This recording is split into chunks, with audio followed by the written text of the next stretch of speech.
uchaguzi umekuwa wa kisasa na uchaguzi mzuri ambao umeenda kwa wakati. Ndugu zangu viongozi wa Chama cha Mapinduzi wilaya ya Bagamoyo, yale ambayo nilikuwa nimeyasema wakati naomba kula ni mambo ya msingi na ndiyo mambo ambayo mimi kama mwenyekiti wa Chama cha Mapinduzi nitakayoyasimamia. Viongozi wenzangu wa kamati ya siasa, yale niliyozungumza naomba tunapaswa tuyafanyie kazi. Tuna changamoto kubwa ya amani ndani ya wilaya ya Bagamoyo kwa maana Chama cha Mapinduzi. Tuna changamoto kubwa ya ushirikiano ndani ya Bagamoyo, lakini tuna shida kubwa ya upendo miongoni mwetu Bagamoyo. Hali hiyo imetusababishia hawa wenzetu walalamike na wanungunike. Kwa hiyo naomba tunapaswa kubadilika ili tuweze kwenda kuongoza vizuri na kupata kula za kishindo mwaka huu. Lazima sisi tubadilike, tuheshimiane sisi wenyewe viongozi na tupendane.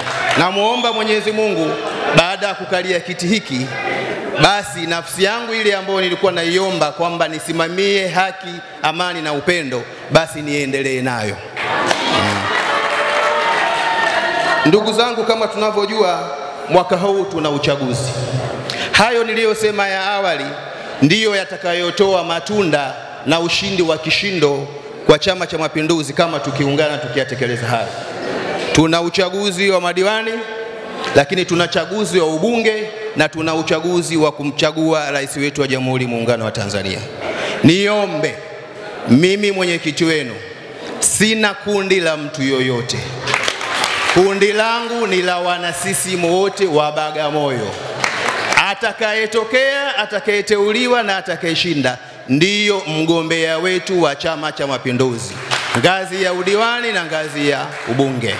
Hili naomba niongee ukweli kabisa kutoka moyoni mwangu, ni kwamba haya yote yametokea kutokana na kutokuwa na umoja kwa upande wa Bagamoyo Pwani. Kwa hiyo naomba sana na niwasihi sana viongozi wenzangu wote na hasa wa jimbo la Bagamoyo kwamba tuungane, tuache makundi ili tuwe kitu kimoja na tuweze kusimamia chama. Ndugu zangu, lingine kama nilivyoahidi kwamba tutabidi tujitahidi kadri ya uwezo wetu ili chama chetu kiwe na nguvu na kiwe na vitega uchumi. Kwa hiyo hayo tutakuja tutazungumza, lakini la msingi zaidi, wilaya yetu ni wilaya ambayo ilikuwa na sifa kubwa sana hapo nyuma. Naomba tuirudishe.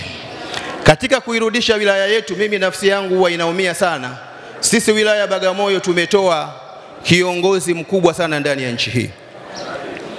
Basi tujitahidi angalau tuwe na kumbukumbu ambayo sisi na vizazi vya kwetu na hata wajukuu zetu, ili watambue kwamba kulikuwa na mtu ambaye tuliweza kutoa rais wa Jamhuri ya Muungano wa Tanzania na mwenyekiti wa Chama cha Mapinduzi.